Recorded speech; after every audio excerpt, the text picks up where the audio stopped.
intersection.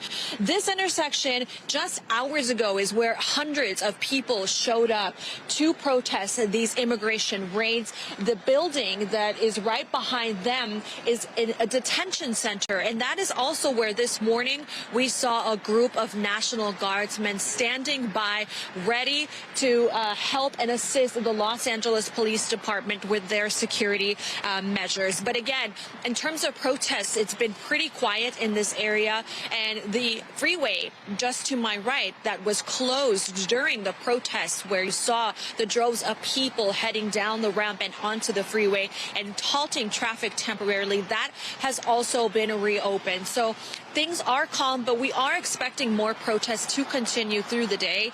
There is a rally that is being held nearby, and that is where demonstrators are calling on the release of a union leader that was arrested during one of the immigration raids over the weekend.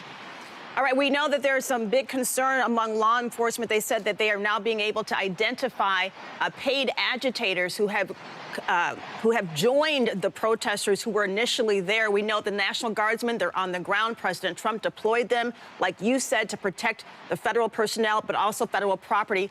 Is there an instance, or are you hearing anything about additional federal reinforcements being deployed if these crowds continue to grow?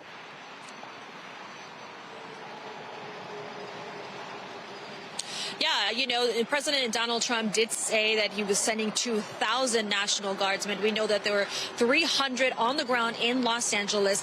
The president also threatening to send Marines if necessary. So, you know, right now we are waiting to see how the situation develops. The National Guardsmen that were here and standing by with shields in hand are no longer standing there. They've dispersed more than an hour ago, earlier this morning, but they have not left the area. They're still somewhere behind these LAPD cars that you see here. So they are standing by. It's unclear if these protests will escalate to the level of protests that we have seen over the weekend, but they're certainly standing by in case that happens. And right now we're witnessing police cars halting traffic. It's unclear what is happening or if this is related to protests, but we will certainly keep an eye on that. All right. Well, we are going to keep an eye on it as well. Maribel Gonzalez, thank you for that report live on the ground in Los Angeles this morning. Now to the political response to the L.A. riots. Correspondent Julia Benbrook is live for us at the White House this morning. Julia, President Trump deployed the National Guard in California without the request of Governor Gavin Newsom. What is the word from the White House today after hearing from the governor? Could additional troops be called in to help quell the violence? Well, tensions really escalated between the Trump administration and California over the weekend due to President Donald Trump's decision to send National Guard members to the Los Angeles area. Now, we know that about 300 National Guard members are already on the ground and about 500 Marines are prepared to deploy. The president did this in a presidential memorandum authorizing the deployment of these National Guard members. But it is a controversial move, and one that the Democratic leaders in the state have heavily criticizing, saying that they believe that it really only adds fuel to the fire here. But Trump says that he made this decision because he believes that the state leaders weren't doing enough. Now, when it comes to the rules of engagement for these National Guard members on the ground, the parameters that they follow while they're there, this is what the president said.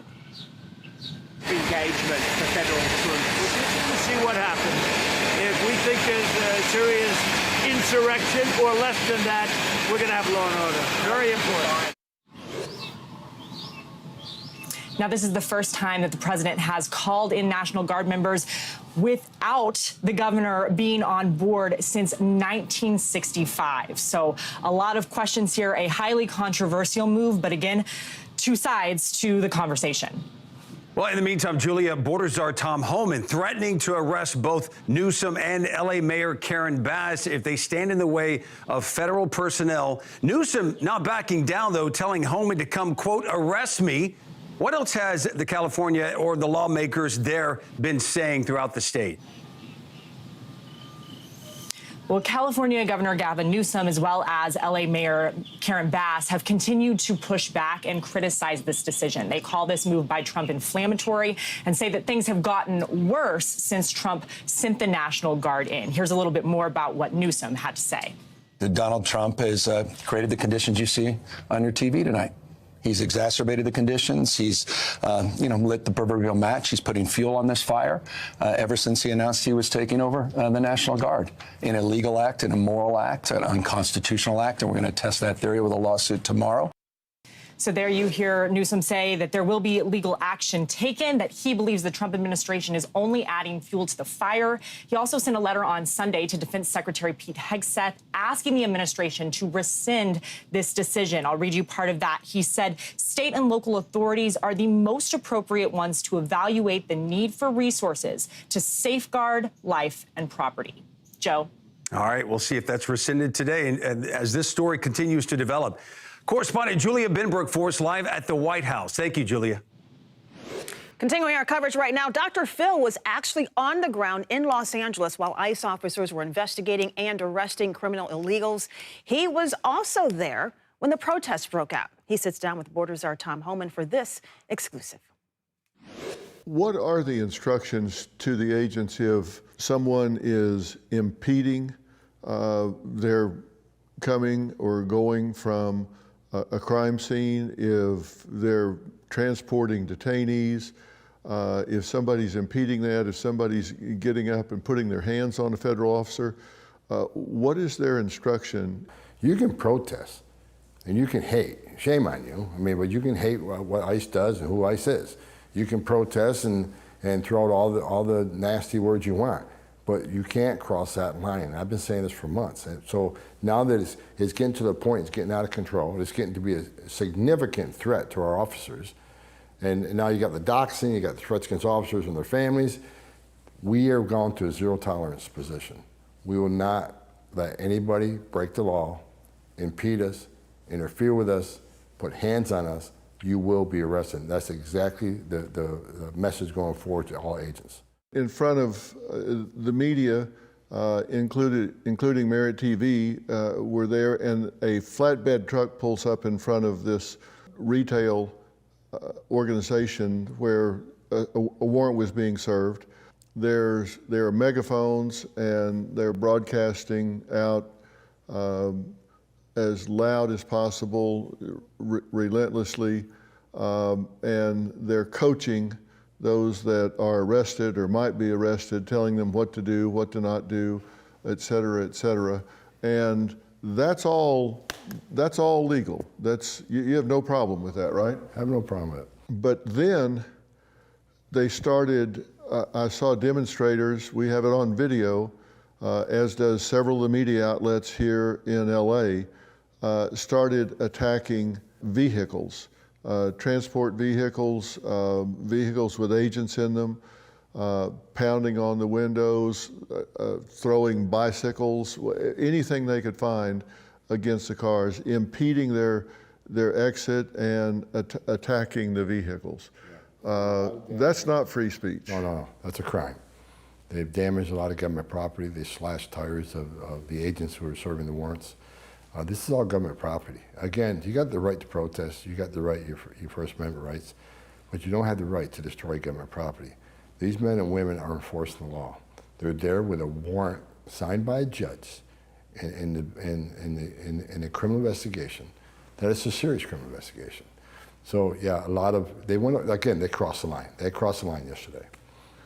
Okay, did anybody contact anyone that you know of from the demonstrators, from the protesters, that wanted any actual information about what was going on? No, they don't want the truth. They don't want to know. You know, they do not want immigration laws enforced.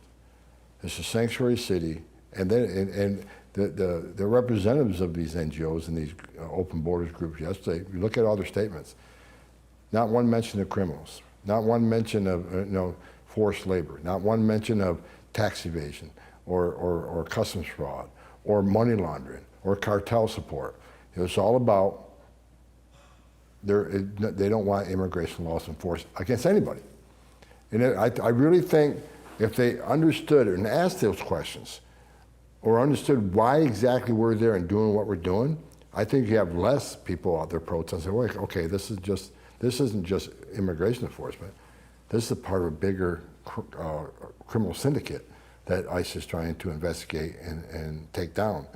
But those questions aren't asked. It's all about immigration enforcement. They don't want to know the facts, because the facts is going to decrease the support they have in these demonstrations and these riots. This is a message coming from the open border advocates. Take it on, fight ICE. We see it every day. You've seen the post. ICE are Nazis, ICE are racist. So these Soros-funded groups, these open border advocates are well positioned, and through social media, they can get a lot of people out there to protest what we do. And we don't mind the protest. I'm gonna say it again, we don't mind the protest. You got a right to protest, but they're putting our officers in danger. They didn't say, okay, you're all wondering what happened. Let me tell you what happened. You may not like it, you may not agree with it, but here's what happened. A federal judge signed a warrant pursuant to reviewing extensive information and said this is a criminal enterprise, appears to be tied to cartels, and so there are IRS issues here. There's DEA is interested in this, ATF is interested in this. ICE investigated the company and found out there are dozens of illegal immigrants working there. So none of these people that were standing up informing the community were giving them any of the facts or any of the information. Absolutely not. And they were just fomenting the crowd. In addition to everything you said, what we also find in these things, which was very important, is many times we do these operations, we'll find victims of trafficking. We'll find people who are working for nothing because they're paying off smuggling fees. You know, we've done operations where these aliens are working for pennies on a dollar, working incredible hours, being forced to live in these facilities against their will, not free to leave, and they're threatened. If you leave, or if you try to leave, if you try to report us for violating labor laws and treating you the way you do, we'll call ICE on you. So a lot of these people are, when we go to some of these work sites, now this yesterday work site is still doing some investigative interviews and looking at, but many of these work sites, not talking about yesterday, we haven't drilled down the facts yet, but we'll find victims of trafficking. We save them. We talked yesterday about, we ran an operation when I was running the office in Dallas that we're hitting all these massage parlors. Many of these young women were locked inside these facilities at night. All their identifications and passports were locked in a safe. They have no access to them. They're forced into prostitution to pay off smuggling fees for years. So there's a total different aspect. Not only does the worksite enforcement have a criminal investigative aspect, but we find a lot of victims within these work sites. We actually save a lot of people. As I said the other day, some of these factories we go into, we find children. They're not going to school. They're being forced into labor to pay off smuggling fees. And many of these people just can't leave, because if they leave, the cartels threaten their families back in their country. They threaten to call ICE. They'll physically assault them. I've been doing this a long time. And that's what upset me over the last administration, the Biden administration, because they stopped all worksite enforcement. And I said from day one, this is ridiculous, because many victims of trafficking are found and rescued at work sites. So on top of all the criminal stuff we're talking about, there's that aspect too, that people need to understand. Do they not understand it, or are they just not wanting to share that with the crowd? Do they really not know? I think it's half and half. I think that the protesters and the ones that come out and the real strong anti-immigration advocates, the anti-borders advocates, they don't want to know the truth. But I think the American people, and that's why, thank God, we're talking today, and I'll talk to anybody about this. We need to educate the American people who watch these protests and listen to the hate they spew about ICE being racist and Nazis, and they'll pick the most sensitive case out there about a father or something, and that's what it's all about. So that's why it's important, the work you and I are doing right now, to get the truth out there, so the people are just sitting back watching this, just hearing from the advocates. They need to hear from us too on why we do what we do. It's important. Are you in a position to inform a mayor of a federal operation like this is particularly when you have a sanctuary city that has declared that they're not going to help or support ICE. Do you put agents' lives in danger if you come in and inform the mayor of what you're getting ready to do? Absolutely. You know, these surprise operations is about officer safety, it's about community safety. You know, especially, as you said, in sanctuary cities, the word gets out, they're waiting for us. A lot of people are looking for are bad people. The element of surprise keeps the officer safe, but keeps the aliens safe. Because we know that if the word gets out, the worst of the worst is going to be waiting for us. And many of them will continue to hide or run, but some won't. Some are going to be laying in wait, and terrible things will happen.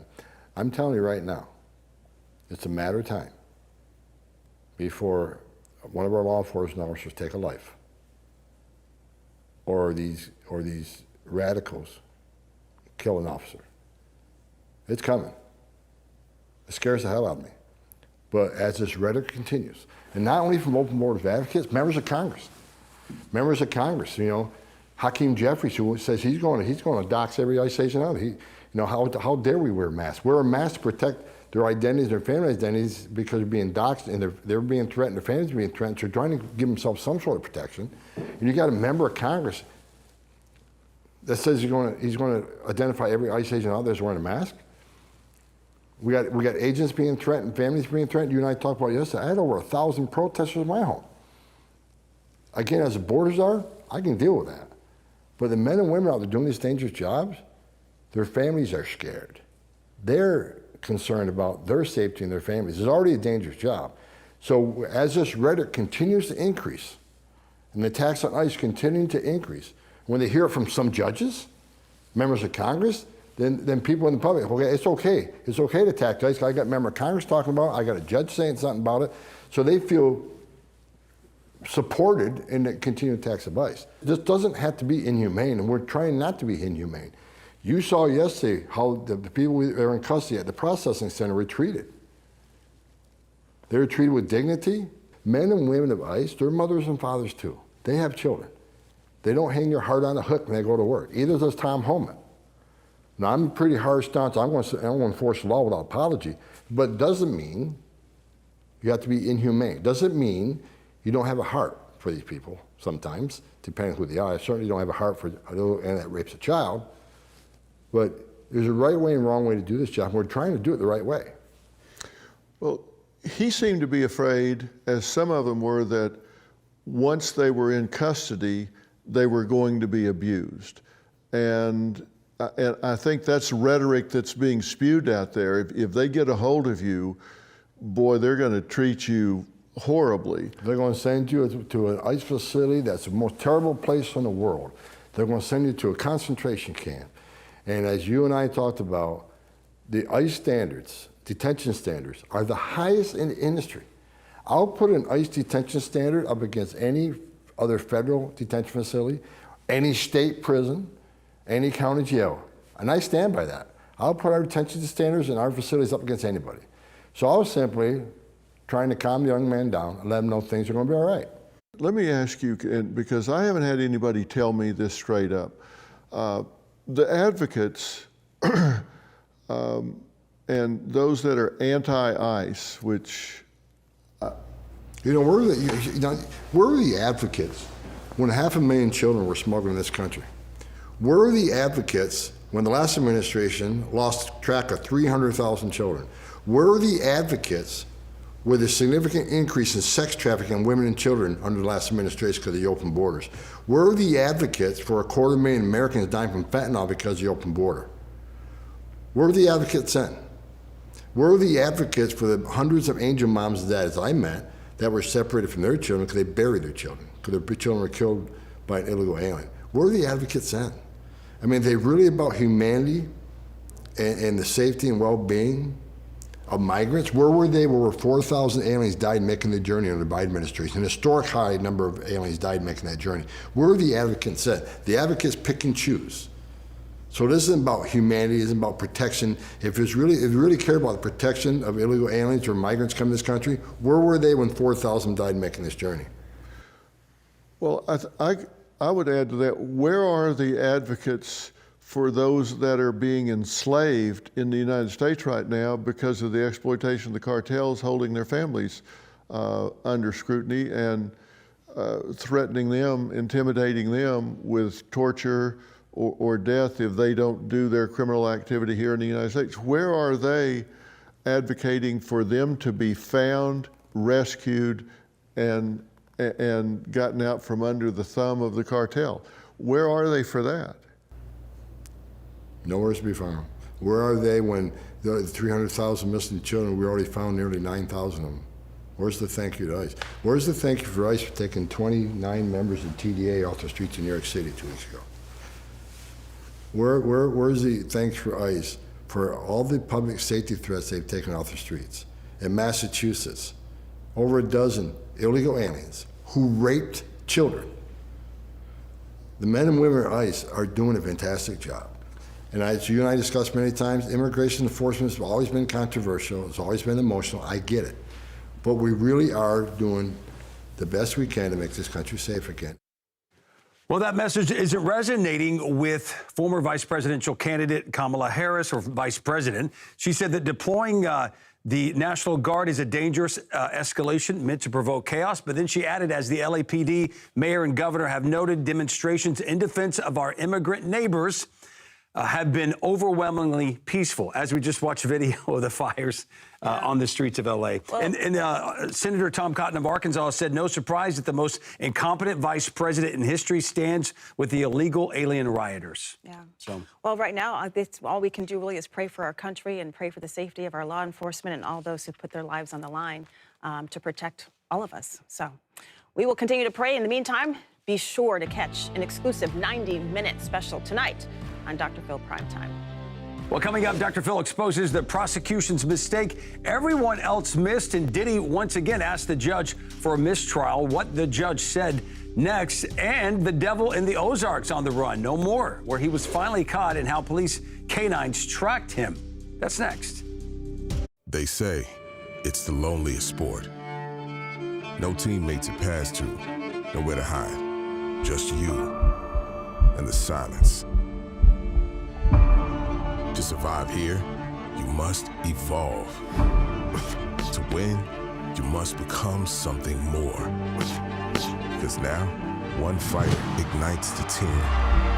One heart unites the city.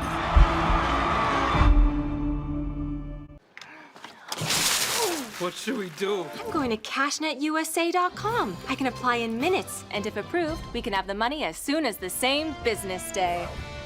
Go to CashNetUSA.com to apply for the money you need. Hi, Grandma. I played baseball today. Oh, that's great. What position did you play? First base. That's what Grandpa used to play. When our hearing wouldn't allow us to use a regular phone,